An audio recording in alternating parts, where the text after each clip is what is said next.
ലോകത്തിലെ ഏറ്റവും വിലപ്പെട്ട സാധനം എന്താണെന്ന് പലപ്പോഴും ഞാൻ മോർണിംഗ് ഷോയിൽ പറഞ്ഞിട്ടുണ്ട്. സമയമാണ്. സമയം. Time is the most precious thing in the world എന്ന് വിവരമുള്ള ആൾക്കാർ പറയും. നിങ്ങളുടെ സുഹൃത്തുക്കൾക്കിടയിൽ ഒരാളെങ്കിലും ഉണ്ടാകും എപ്പോഴും ഒരു 10 മിനിറ്റ് നേരത്തെ സംഭവ സ്ഥലത്തെത്തും. അത് അങ്ങനെയുള്ള ആൾക്കാരുണ്ട്. ഇവിടെ എപ്പോഴെത്താൻ പറഞ്ഞാലും അവർ ഏറ്റവും കുറഞ്ഞത് ഈ 10 മിനിറ്റിന് മുമ്പ് എത്തിയിരിക്കും. ആദ്യമൊക്കെ എല്ലാവരും അവരെ പ്രശംസിക്കും. പിന്നെ അതൊരു തമാശ. എല്ലാവരും കൃത്യസമയത്തെത്തണം, നീ മാത്രം കുറച്ച് വൈകി വന്നാൽ മതി എന്ന് ഇവനെ നോക്കി പറയുകയും ചെയ്യും. കാര്യം നേരത്തെ വന്ന് പാളിനായിട്ട് അവിടെ ഇരിക്കും. അതാണ് പ്രശ്നം. സംഗതി തമാശയൊക്കെ ആണെങ്കിലും എല്ലായിടത്തും പറഞ്ഞ സമയത്തേക്കാൾ നേരത്തെ എത്തുന്ന മനുഷ്യർ ചില ശിക്ഷകൾ നേരിടുന്നുണ്ട്. അത് മറ്റുള്ളവരെ കാത്തുകാത്തങ്ങനെ ഇരിക്കുക എന്നുള്ളതാണ്. കാര്യം ചില ആൾക്കാർ ഈ കൃത്യസമയത്ത് വരുമെന്ന് പറഞ്ഞാൽ ചിലപ്പോൾ 1 മണിക്കൂറായിട്ടും അവരെ കാണില്ല. അപ്പോൾ ഈ 10 മിനിറ്റ് മുന്നേ വന്ന ആളുകൾ അവനെ കാത്തിരിക്കേണ്ടി വരും. അരമണിക്കൂർ, ചിലപ്പോൾ അരമണിക്കൂറിനൊക്കെ എത്തുമെന്നായിരിക്കും ചിലപ്പോൾ വിളിച്ചു പറയുക. ഇടയ്ക്കൊന്ന് വിളിച്ചു പറയുമല്ലോ.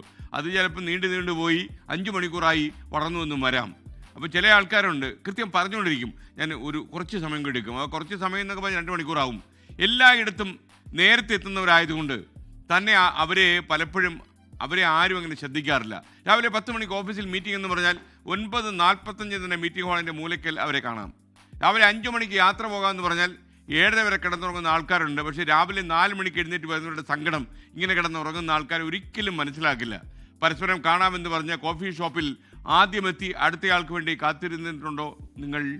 5 മിനിറ്റ് കൂടുമ്പോൾ വെയിറ്റർ വന്ന് ചോദിക്കും, എന്താ വേണ്ടേ?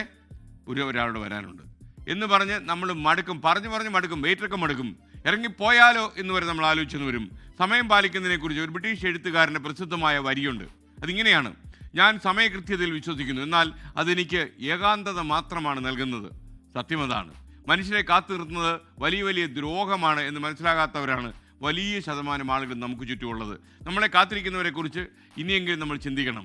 എപ്പോഴും വൈകി വരുന്നത് ചിലപ്പോഴൊക്കെ കുറച്ച് പശ്ചാത്തലവും വേണം എന്നാണ് ഞാൻ മനസ്സിലാക്കുന്നത്. എനിക്ക് പറയാനുള്ളത് അത് തന്നെയാണ്.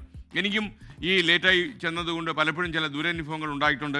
ഞാൻ ഏഷ്യാനെറ്റ് ചെയർമാനായ ഡോക്ടർ റെജിമെന്ന് പറഞ്ഞിട്ട് സമയം താമസിച്ച് ചെന്നിട്ട് എനിക്ക് തിരിച്ചടി കിട്ടിയിട്ടുണ്ട്. അദ്ദേഹമാണ് എന്നെ ശരിക്കും ജീവിതത്തിൽ സമയത്തിൻ്റെ വില എന്താണെന്ന് പഠിപ്പിച്ചത്. അദ്ദേഹം എന്നോട് ചോദിച്ചൊരു ചോദ്യമുണ്ട്.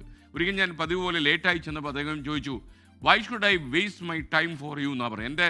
എൻ്റെ വിലപ്പെട്ട സമയം നിങ്ങൾക്ക് വേണ്ടി ഞാൻ എന്തിനെ നഷ്ടപ്പെടുത്തണം എന്ന ചോദ്യം എൻ്റെ തലയിൽ ആഞ്ഞടിക്കുന്നുണ്ടായിരുന്നു. അപ്പോൾ എല്ലാവർക്കും ഒരിക്കൽ കൂടി സ്വാഗതം. ലോകത്തെവിടെയായാലും ഏത് സമയത്തും 24 വാർത്തകളും ഓഗ്മെന്റഡ് റിയാലിറ്റി പാക്കേജുകളും എക്സ്പ്ലെയിനറുകളും വിശദമായി കാണാൻ ഞങ്ങളുടെ യൂട്യൂബ് ചാനൽ നിങ്ങൾക്ക് സബ്സ്ക്രൈബ് ചെയ്യാം.